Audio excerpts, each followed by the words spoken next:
श्रीमद् भागवत पंचम स्कंद अध्याय 22। अन्य ग्रहों की कक्षाएं। अभी तक हमने पढ़ा किस प्रकार सूर्य की गति होती है। अब इसके आगे। जय माता जी। अध्याय 22 ग्रहों की कक्षाएं। इस अध्याय में ग्रहों की कक्षाओं का वर्णन मिलता है। चंद्रमा तथा अन्य ग्रहों की गतियों के अनुसार इस ब्रह्मांड के सभी जीव शुभ तथा अशुभ स्थितियों में प्रवृत्त होते हैं। इसे नक्षत्रों का प्रभाव कहा जाता है। सूर्यदेव संपूर्ण ब्रह्मांड के कार्य व्यापारों को, विशेष रूप से ताप, प्रकाश, ऋतु परिवर्तन इत्यादि को नियंत्रित करते हैं और श्री नारायण के विस्तार अंश माने जाते हैं। वे ऋग, यजुर तथा साम इन तीनों ऋग, यजुर तथा साम इन तीनों वेदों का प्रतिनिधित्व करने वाले हैं। इसीलिए त्रयीमय कहलाते हैं, जो भगवान नारायण का ही रूप है। कभी कभी सूर्यदेव को सूर्य नारायण भी कहा जाता है। सूर्यदेव ने स्वयं को 12 विभागों में विभाजित किया है और वे इस प्रकार 6 ऋतुओं के परिवर्तन को नियंत्रित करते हुए शीत, ग्रीष्म तथा वर्षा आदि का कारण बनते हैं। वर्णाश्रम धर्म का पालन करते हुए योगी तथा कर्मी जन अपने अपने लाभ के लिए हठ या अष्टांग योग अथवा अग्निहोत्र यज्ञ द्वारा सूर्य नारायण की आराधना करते हैं। सूर्य नारायण सूर्यदेव तत्सदा पूर्ण पुरुषोत्तम भगवान नारायण के संपर्क में रहते हैं। सूर्य ब्रह्मांड के भूलोक अथवा भूवरलोक के मध्य में स्थित अंतरिक्ष में रहकर 12 राशियों के कालचक्र में घूमता हुआ राशि के अनुसार भिन्न भिन्न नाम धारण करता है। चंद्रमा के अनुसार मास 2 पक्षों में विभाजित है। इसी प्रकार सौर गणनाओं के अनुसार सूर्य को एक राशि में जितना समय लगता है वह मास है। 2 मास मिलकर ऋतु बनाते हैं और 12 मासों का एक वर्ष होता है। आकाश का संपूर्ण विस्तार 2 अर्धों में विभक्त है, जिनमें से प्रत्येक अयन कहलाता है, जो सूर्य द्वारा 6 मास में तय किए जाने वाला मार्ग है। सूर्य कभी तीव्र गति से चलता है, कभी मंद गति से और कभी मध्यम गति से।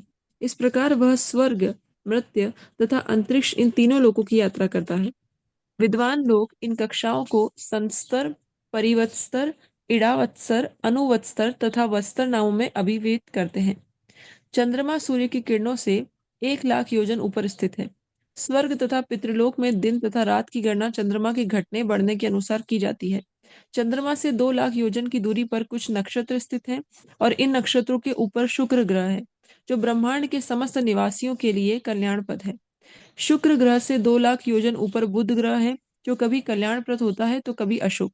बुध ग्रह से 2 लाख योजन ऊपर अंगारक मंगल है, जिसका प्रभाव प्रायः प्रतिकूल होता है। अंगारक से भी 2 लाख योजन ऊपर बृहस्पति ग्रह है, जो सुपात्र ब्राह्मणों के लिए सर्वदा अनुकूल होता है। बृहस्पति ग्रह के ऊपर शनि, शनीश्वर नामक अत्यंत अशुभ ग्रह है। इससे भी ऊपर विश्व का कल्याण मानने वाले ऋषियों से युक्त 7 नक्षत्रों का एक पुंज है। ये सातों नक्षत्र ध्रुवलोक की परिक्रमा करते हैं, जो इस ब्रह्मांड में भगवान श्री विष्णु का निवास है। इस प्रकार सूर्य की गति, किस प्रकार सूर्य एक मास में आ, जितना डिस्टेंस कवर करता है उसको एक राशि बोली जा रही है। और 2 मास मिला करके एक ऋतु, 6 मास मिला करके एक आयन, और 12 मास का एक साल। और उस प्रकार से फिर अन्य अन्य ग्रहों की भी स्थिति बताई गई है कि वो कहाँ कहाँ पर स्थित है, कैसे कैसे उनके गुण हैं। श्लोक संख्या 1 से शुरुआत करते हैं। नीतू माता जी। हरे कृष्ण प्रभु जी। राजा परीक्षित ने श्री सुखदेव गोस्वामी से पूछा कि हे भगवान, आपने पूर्व में ही इस सत्य की पुष्टि की है कि सर्वाधिक शक्तिमान सूर्यदेव ध्रुव लोक तथा सुमेरु पर्वत को अपने दाएं रखकर ध्रुव लोक की परिक्रमा करते हैं। तो भी 7 दिव्य राशियों की ओर मुख किए रहते हैं और सुमेरु तथा ध्रुव लोक को अपने बाएं भी रखते हैं। अतः हम तर्क तथा निर्णय द्वारा किस प्रकार स्वीकार करें कि प्रत्येक समय सूर्यदेव सुमेरु तथा ध्रुव लोक को दाएं तथा बाएं दोनों ओर रखते हुए चलते हैं। हरे कृष्णा प्रभु जी। तो कई बार ऐसी व्याख्या होती है, जो हमने पहले भी सुना, कि कंफ्यूजन होता है कि सूर्य किस दिशा में चल रहा है, पृथ्वी चक्कर लगा रही है कि सूर्य चक्कर लगा रहा है, कि क्या हो रहा है। तो एक सुखदेव गोस्वामी यहाँ पर थ्योरी ऑफ रिलेटिव मोशन यहाँ पर समझा रहे हैं। यद्यपि हमने इसके लिए पुरस्कार तो आइंस्टीन को दे दिया, लेकिन यहाँ पर न्यूटन को दे दिया, लेकिन यहाँ सुखदेव गोस्वामी ने ये 5000 वर्ष पहले पहले ही बता दिया था। पढ़िए गायत्री माता जी। हरे कृष्णा। श्री सुखदेव गोस्वामी ने स्पष्ट उत्तर दिया, जब कुम्हार के घूमते हुए चाक पर छोटी छोटी चिट्टियां बैठी रहती है तो वो उसके साथ साथ घूमती है, किंतु उनकी गति चाक की गति से भिन्न होती है, क्योंकि कभी वे चाक के एक भाग को देखती है तो कभी दूसरे भाग पर। इसी प्रकार इसी प्रकार राशियां तथा नक्षत्र, सुमेरु तथा ध्रुव लोक को अपने दाई और काल चक्र रखकर काल चक्र के साथ घूमते हैं, और सूर्य तथा अन्य ग्रह चिति के तुल्य अनेक उनके साथ साथ घूमते हैं, तो भी वे विभिन्न कालों में विभिन्न राशियों तथा नक्षत्रों में देखे जाते हैं। इससे सूचित होता है कि उनकी गति राशियों तथा काल चक्र की गति से भिन्न है। हरे कृष्ण। यहाँ पर इस उदाहरण से आप देखिए, ये वीडियो में बहुत अच्छे से बताया है कि वास्तव में होता क्या है। इसको अन्य अन्य फ्रेम ऑफ रेफरेंस से देखने से अन्य अन्य गति दिखती है। per year. The Bhagavatam explicitly recognizes this as a contradiction. It resolves the contradiction by describing the motion of ants on a spinning potter's wheel from different points of view. That of an observer देखिए अभी per year as a resolves the contradiction. अगर आप दूर से देखेंगे, ये जो चक्र घूम रहा है, तो आपको चींटियां कैसे घूमती हुई दिख रही हैं? क्लॉकवाइज डायरेक्शन में घूमती हुई दिख रही हैं। By describing the motion of ants on a spinning potter's wheel from different points of view, that of an observer standing beside the wheel and that of an observer standing on the wheel.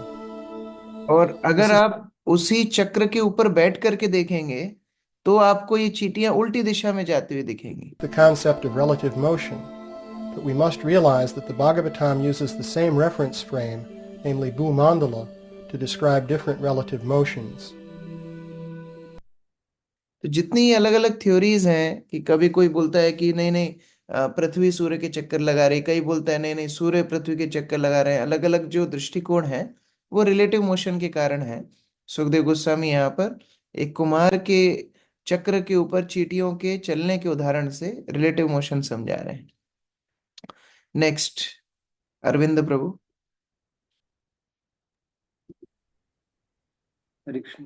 Virat जगत के आदि कारण भगवान नारायण हैं। जब वैदिक ज्ञान से भली भांति परिचित महान साधु जनों ने परम पुरुष की स्तुति की, तो वे समस्त लोगों का हित करने तथा कर्मों की शुद्धि के लिए सूर्य के रूप में इस भौतिक जगत में अवतरित हुए। उन्होंने स्वयं को 12 भागों में विभाजित करके वसंत आदि ऋतुओं की सृष्टि की। इस प्रकार उन्होंने ताप, शीत इत्यादि ऋतु संबंधी गुणों की सृष्टि की। हरे कृष्ण।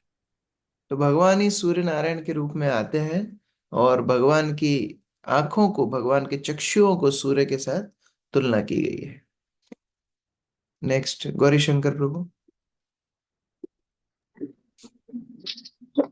चारों वर्णों तथा चारों आश्रमों के लोग सामान्य रूप से सूर्योदय के रूप में पूर्ण पुरुषोत्तम भगवान नारायण की उपासना करते हैं। वे अत्यंत श्रद्धा के साथ वेद त्रयी द्वारा प्रतिपादित अग्निहोत्र जैसे छोटे बड़े सकाम कर्मों के अनुसार तथा योग क्रिया द्वारा परमात्मा स्वरूप श्री भगवान की आराधना करते हैं। इस प्रकार सुगमता पूर्वक जीवन के चरम लक्ष्य को प्राप्त करते हैं। तो वर्णाश्रम में जितने भी अनुष्ठान है सूर्य के बिना संभव नहीं होते हैं। सूर्य को अपने केंद्रित करते हुए ब्राह्मण लोग गायत्री जाप भी करते हैं। तो सूर्य ये उपासना पद्धति के बहुत महत्वपूर्ण अंग है। अर्चना माता जी। सूर्यदेव जो श्री नारायण अथवा श्री विष्णु है और समस्त लोकों के आत्मा है, वे इस ब्रह्मांड के ऊपरी तथा निचले भागों पृथ्वी तथा उच्च लोक के मध्य अंतरिक्ष में स्थित है। काल चक्र में स्थित होकर 12 मासों को तय करते हुए सूर्य 12 राशियों के संपर्क में आकर उनके अनुसार 12 भिन्न भिन्न नाम धारण करता है। इन 12 मासों का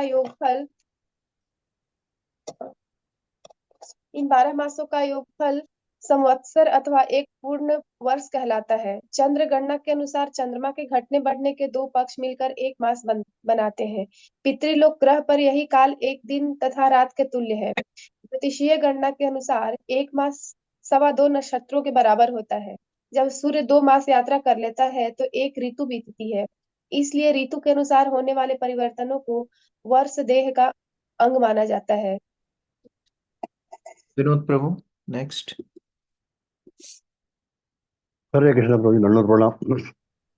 सूर्यदेव की 3 प्रकार की गतियां हैं। नहीं, बीच में, मंद। बीच में छठवा। जी प्रभु। सूर्यदेव जो श्री नारायण अथवा नहीं नहीं, इन दोनों के बीच में छठवा, सिक्स्थ। इस प्रकार आधे। हाँ प्रभु, हरे कृष्णा। इस प्रकार आधे अंतरिक्ष को पार करने में सूर्य को जितना समय लगता है वह अयन कहलाता है, उत्तर या दक्षिण दिशा में। हरे कृष्ण प्रभु। ये हम लोग जानते हैं, दक्षिणायन उत्तरायण दो सूर्य की गति है 6-6 महीने की। तो ये पूरे एक परिक्रमा जो अंतरिक्ष की होती है 1 साल की होती है, तो उसमें 6 महीने का दक्षिणायन और 6 महीने का उत्तरायण। अमित प्रभु। सूर्य देव की 3 प्रकार की गतियां हैं, मंद, तीव्र और मध्यम। इन तीनों गतियों से स्वर्ग, पृथ्वी तथा अंतरिक्ष प्रक्षेत्रों के चारों ओर पूरी यात्रा करने में जितना समय लगता है उसे विद्वंजन संवत्सर, परिवत्सर, इडावत्सर, अनुवत्सर, वत्सर इन 5 नामों से वर्णन करते हैं। तात्पर्य प्रभु जी पढ़ना है। पढ़िए। सौर पद्धति की ज्योतिष गणनाओं के अनुसार प्रत्येक वर्ष कैलेंडर वर्ष से 6 दिन आगे तक जाता है और चंद्र पक्षीय गणना के अनुसार प्रत्येक वर्ष 12 दिन छोटा होता है। अतः जैसे जैसे संवत्सर, परिवत्सर, इडावत्सर, अनुवत्सर और वत्सर बीतते हैं, प्रत्येक 5 वर्षों में 2 अतिरिक्त मास जुड़ जाते हैं। इससे छठा संवत्सर बन जाता है, किंतु यह अतिरिक्त संवत्सर होने के कारण सौर पद्धति में संवत्सरों की उपयुक्त 5 नामों के अनुसार गणना की जाती है। हरे कृष्ण प्रभु जी। ये जो ज्योतिष विज्ञान और ये अलग अलग पंचांग वगैरह देखते हैं उनको इसकी ज्यादा जानकारी होगी। अगला पढ़िए, आशा माता जी। सूर्य प्रकाश की किरणों में 1 लाख योजन ऊपर चंद्रमा है, जो सूर्य से अधिक तीव्र गति से यात्रा करता है और 2 चंद्र पक्षों में और 1 सौर संवत्सर के समान दूरी तय कर लेता है, अर्थात 2.25 दिन में सूर्य के 1 मास के तुल्य और 1 दिन में सूर्य के 1 पक्ष के बराबर दूरी तय कर लेता है। सूर्य के भी ऊपर चंद्रमा की गति बताई गई है। हमारे वर्तमान के वैज्ञानिक चंद्रमा को पास बताते हैं, तो हो सकता है वो कोई और ग्रह को चंद्र बोल रहे हो या कोई भी कंफ्यूजन हो सकता है। लेकिन हमारे भागवत शास्त्र में बताया गया है कि कैसे चंद्रमा 1 लाख योजन और ऊपर चंद्रमा सूर्य के है, और इसकी गति भी तीव्र है। और इसकी जो गति है वो इस तरह बताया है कि 2.25 दिन में सूर्य के 1 मास के तुल्य और 1 दिन में सूर्य के 1 पक्ष के बराबर दूरी तय कर लेता है।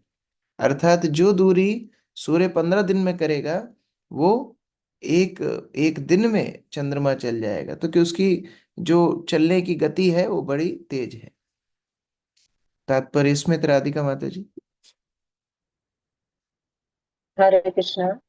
जब हम इस तथ्य पर विचार करते हैं कि चंद्रमा सूर्य किरणों से 1 लाख योजन या 8 लाख मील दूरी पर स्थित है, तो यह अत्यंत विस्मयजनक लगता है कि चंद्रमा तक आधुनिक यात्राएं संभव हो सकी। क्योंकि चांद इतनी दूर है, इस कारण चंद्रमा तक अंतरिक्ष यान कैसे पहुंच पहुंच सके, यह संदेहास्पद रहस्य है। आधुनिक वैज्ञानिक गणनाएं एक के बाद एक बदलती रहती है, अतः वे अनिश्चित है। हमें वैदिक साहित्य की गणनाओं को भी स्वीकार करना होगा। ये गणनाएं स्थायी है। प्राचीन ज्योतिष गणनाएं वैदिक साहित्य में अंकित है और ये आज भी सही है। वैदिक अथवा आधुनिक गणनाओं में कौन सी अच्छी है, यह औरों के लिए रहस्यपूर्ण क्यों न हो, किंतु हमारे विचार से वैदिक गणना ही सही है। शिला प्रभुपाद बोल रहे हैं विश्वास तो करना ही है। ऐसे वैज्ञानिकों पे विश्वास करने का क्या लाभ जो अपनी थ्योरी बार बार बदलते रहते हैं। आज कुछ वैज्ञानिक कुछ बोल करके जाएगा, अगला वैज्ञानिक आके बोलते हैं नहीं नहीं वो गलत था, ये सही है, और लोग उसको मानने लगते हैं। शिला प्रभुपाद बोल रहे हैं हमारी विश्वास, हमारी श्रद्धा तो वैदिक साहित्य पर है जो कभी बदलता नहीं, और इनके हिसाब से अगर चंद्रमा दूर है तो हम उसी को स्वीकार करते हैं। ओजस्विनी माता जी।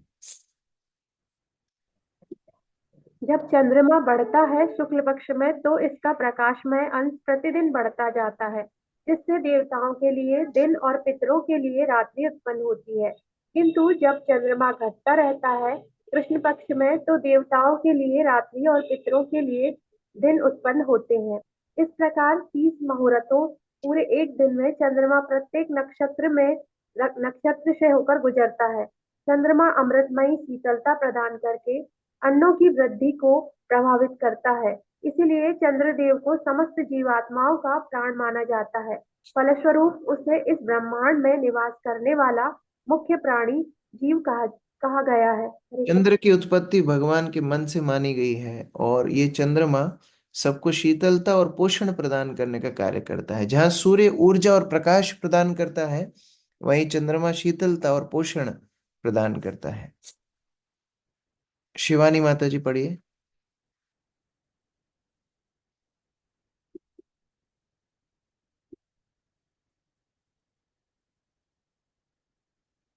ठीक है, अर्जुन प्रभु पढ़िए। समस्त समस्त शक्तियों से पूर्ण होने के कारण चंद्रमा शिव भगवान के प्रभाव का सूचक है। प्रत्येक व्यक्ति के मन का प्रमुख शिव विग्रह होने के कारण चंद्रमा मनोमय कहलाता है।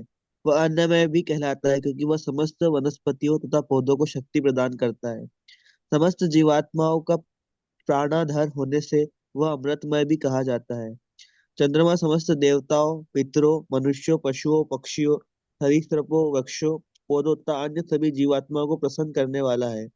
सभी प्राणी चंद्रमा की उपस्थिति से संतुष्ट रहते हैं, फलतः वह सर्वमय भी कहलाता है। तो यहाँ अलग अलग नाम चंद्र के दिए गए हैं, जिसके आधार पर मनोमय, अन्नमय, अमृतमय, सर्वमय किस प्रकार से चंद्र सबको पोषण इत्यादि प्रदान करता है, देवताओं तक को पोषित करता है, इसलिए उसके अन्य नाम यहाँ पर बताए गए हैं। अब चंद्रमा के ऊपर के ग्रहों की स्थिति बताई गई है। मुख्य गोपी माता जी। चंद्रमा से 2 लाख योजन ऊपर कई नक्षत्र स्थित हैं। श्री भगवान ने उन्हें काल चक्र में संयुक्त कर रखा है। अतः ये सुमेरु पर्वत को दाईं ओर रखते हुए घूमते रहते हैं और इनकी गति सूर्य की गति से सर्वथा भिन्न होती है। अभिजीत सहित कुल 28 नक्षत्र हैं। हरे कृष्ण। तो ये अलग अलग नक्षत्र ये चंद्रमा के ऊपर ये भी प्रदक्षिणा लगाते हैं। नेक्स्ट सुनीता माता जी। हरे कृष्ण। यहाँ जिन नक्षत्रों का उल्लेख हुआ है वे सूर्य से 16 लाख मील 2 लाख योजन ऊपर हैं। इस प्रकार वे पृथ्वी से 40 लाख मील ऊपर हुए। तो ये अन्य अन्य नक्षत्र हैं जिन नक्षत्रों का गणना ज्योतिष शास्त्र इत्यादि करते हैं, और इनमें अभिजीत सबसे मुख्य माना जाता है। जिनको थोड़ा चौगड़िया देखने का या पंचांग देखने का अभ्यास है, उसमें ये सारे नक्षत्रों का वर्णन होता है, जो हम रोहिणी नक्षत्र, अभिजीत नक्षत्र इत्यादि नक्षत्रों को देख करके कार्य सिद्ध करते हैं। नेक्स्ट आरती माता जी। इन नक्षत्रों से लगभग 2 लाख योजन 16 लाख मील ऊपर शुक्र ग्रह है, जो लगभग सूर्य की ही गति अर्थात तीव्र, मंद तथा मध्यम गतियों से घूमता है। वह कभी सूर्य के पीछे, कभी आगे और कभी उसी के साथ साथ रहता है। शुक्र वर्षा में विघ्न डालने वाले ग्रहों को शांत करने वाला है, अतः इसकी उपस्थिति में वर्षा होती है और इसलिए यह इस ब्रह्मांड के समस्त जीवों के लिए अनुकूल माना जाता है। इसे विद्वानों ने स्वीकार किया है। तो अभी शुक्र ग्रह के बारे में बता रहे हैं। शुक्र ग्रह जितने भी वर्षा में होने वाले जितने भी अपशकुन इत्यादि व्यवधान आते हैं, उनको रोकने का कार्य करता है। इनको उसको शुभ ग्रह माना गया है। अगला मणि माता जी।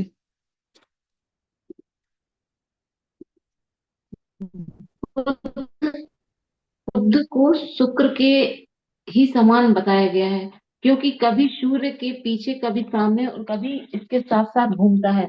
यह शुक्र से 16 लाख मील अथवा पृथ्वी से 72 लाख मील ऊपर स्थित है। यह चंद्रमा का पुत्र होने से विश्व के वासियों को का मंगल करने वाला है, किंतु जब यह सूर्य के साथ नहीं घूमता होता तो यह चक्रवात, अंधड़, अनियमित वर्षा तथा जल रहित बादलों की जानकारी देता है। इस प्रकार अवर्षा तथा अति वर्षा के कारण यह भयावह स्थिति उत्पन्न करता है। हरे तो बुध जब सूर्य के साथ रहता है शुभ माना गया है, सूर्य के जब साथ नहीं रहता अशुभ माना गया है। अलग अलग व्यवधान, अलग अलग समस्याएं ये प्राकृतिक रूप से उत्पन्न करता है। विपिन प्रभु पढ़िए।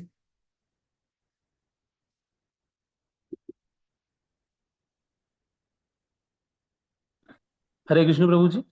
हाँ पढ़िए। बुध से 16 लाख मील ऊपर तथा पृथ्वी से 88 लाख मील ऊपर मंगल ग्रह है।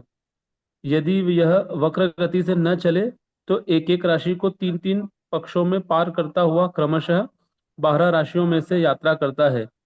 यह प्रायः सदैव वर्षा तथा अन्य प्रभावों के रूप में प्रतिकूल अवस्थाएं उत्पन्न करता है। तो इस मंगल ग्रह को माना गया है ये प्रतिकूल ग्रह है, ये समस्याएं उत्पन्न करता है। हम जानते भी है मंगल की गति इत्यादि, लोग ज्योतिषियों के पीछे भागते रहते हैं, इस ग्रह का प्रभाव पड़ता है। महारानी माता जी। मंगल से 1 करोड़ 6 लाख योजन अथवा पृथ्वी से 10 करोड़ 4 लाख मील ऊपर बृहस्पति नामक ग्रह स्थित है, जो एक परिवसक के एक राशि की यात्रा करता है। यदि यह वक्र गति से न चले तो यह ब्रह्मांड के ब्राह्मणों के लिए अत्यंत अनुकूल रहता है। इसके बाद फिर आगे बृहस्पति नामक ग्रह बताया है। ये बृहस्पति नामक ग्रह वैराग्य इत्यादि उत्पन्न करता है, ब्राह्मणों के लिए अनुकूल है। तो ऐसा नहीं है कि हमेशा इसकी गति बुरी हो, जो भक्त हैं उनके लिए अनुकूल सिद्ध होता है। प्रफुल्ल प्रभु। बृहस्पति से 2 लाख योजन अर्थात 16 लाख मील और पृथ्वी से 1 करोड़ 20 लाख मील ऊपर शनि ग्रह स्थित है, जो 30-30 मास में प्रत्येक राशि से होकर जाता है और 30 अनुवत्सरों में संपूर्ण राशि व्रत पूरा करता है। यह संपूर्ण ब्रह्मांड के लिए सदैव अत्यंत अशुभ होता है। इसकी गति सबसे धीमी होती है, 30-30 मास में एक एक राशि से गुजरेगा, तो कितने समय लगा देगा एक एक राशि से निकलने के लिए। तो 12 राशि होती हैं, और इसीलिए हम लोग जब बोलते हैं धीमी गति को शनै शनै बोलते हैं संस्कृत में, धीरे धीरे। तो ये नाम शनि से ही आया, धीरे धीरे। तो ये बड़ा सबसे गति इसकी धीमी होती है, जिसकी राशि में होता है उसको बड़ी समस्याएं होती हैं, हम लोग जानते हैं।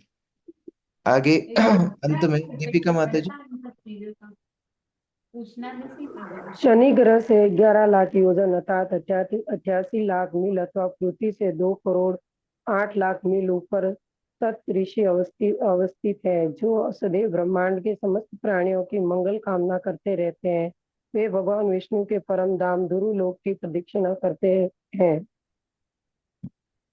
इस प्रकार यहाँ पर सप्तऋषि, जो हम लोग 7 तारे ऊपर देखते हैं, उनकी गति भी बताई गई है। तात्पर्य मनीष प्रभु।